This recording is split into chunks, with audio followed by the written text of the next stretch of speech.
આવડું મોટું બાવનું થડબું કોણ કાઢી નાખ્યું? હું તો જાતો હવાઈમાં વાળીએ. ઘઉંમાં વારવાનું હતું પાણી પણ આવી ગયો તો ઝાકર અને પાછો પવન ઉપડે એટલે ઘઉં આડા પાડી ગયા અને વલય બહુ થઈ ગયું. ભીમભાઈ કઈક જઈને સકડી ભમેડી કરે હે જો. એ ગયો તો દીસુ અને ઢીંગો બે આવી ગયા વાળીએ. એનું શૂટિંગ ઉતારી લીધું. આપણી રેન્જ રોવર લઈને હું તો ભાઈકો ગોંડ મોબાઈલ હમો કરાવવા જવું છે.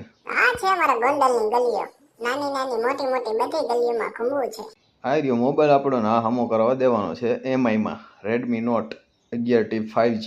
મને કે અડધી કલાકમાં થઈ જાય કે હું ફોન કરું તમને, પણ ફોન તો આવ્યો નહીં. હું પાછો વહી આવ્યો, વાર બાર કપાવીને આવી ગયો પાછો. મેં કીધું શું વાર છે?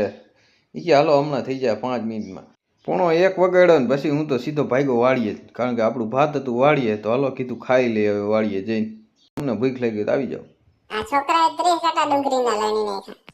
આપણા રહીભાઈ જો ગરામાં દોરો બાંધીને એવા સીવે ને કે 60 કોથરા સીવી નાખ્યા. ડુંગળી ભરવા જવા માટે ધાણામાં કેળો કરવો જોઈએ તો હું છે ને બધા સાઈડમાં રાખવા માંડ્યું. એ તો ઠંડા હતો એક ભરી લોદરિયા ઉપાડી લીધા. પછી તો ટોલી જોડાવીને અમે ભાગ્યા ડુંગળી ભરવા માટે ટ્રેક્ટર ટોલી લઈને. આ પણ રિવેસ કેમ હાલે એ કઈ સમજાણું નહીં મને. હવે આગળ આવેલું એમાં હું ગેર ફસાઈ ગયો. આમ ટ્રેક્ટરમાં ઘણી વાર ફસાઈ જાય ને. પછી તો કીધું જવા દે, 80-90 હોય જાંબાળા ખોપાળા તગડી ભરીને ભાવનગર.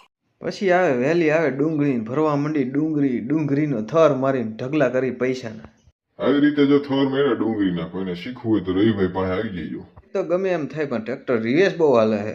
ટોલી ભરાઈ ગઈ તો આપણે ભેગા ઘરે સૂરજ આથમતો હતો ને કીધું વેલા આવી જાય આપણું ઘર. રસ્તામાં જઈડા આપણે રાજુભાઈ લબક જબક લાઈટું કરતા જોવો ખરા. પીળી ને દૂધિયા ને લાલ ને સફેદ ને કાળી ને કાબર સિત્રી થાય છે લાઈટું. હાંજે જ મારે ધોળીને વાળીએ જવું પડ્યું, કારણ કે પાણી વાળવું તો મોટર ચાલુ કરવી હતી. હળી કાઢી આપણે તો. પૂનમની રાત છે, બત્તીઓનો સાથ છે, પાણી વારવા તમે વેલા આવો ને નાકા વારવા આવો ઘઉંમાં વારી. અડધી રાતે પાણી વારમાં એક વાંધો વલ આવી જાય ને તો આપણે પલારી દઈએ એવું થાય. હાલો કીધું નાકા બાકા તો વારવાની જોઈએ. શું કરું?